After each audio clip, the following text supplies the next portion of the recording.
చాలా బ్రహ్మాండమైన పత్రికలు.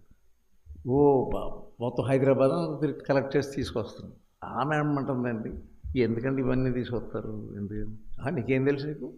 అంటున్నాను. ఒకరోజు ఇల్లంతా శుభ్రం చేయవలసొచ్చింది. ఆమె ఏం చేసిందంటే, ముందు దీన్ని పైకి తీసింది. ఆ మ్యాగజైన్ పత్రికలు. ఇంగ్లీష్ పత్రికలు చాలా బ్రహ్మాండమైన ఫోటోలు ఉంటాయి అవన్నీ. చాలా బ్రహ్మాండం అంటున్నాను.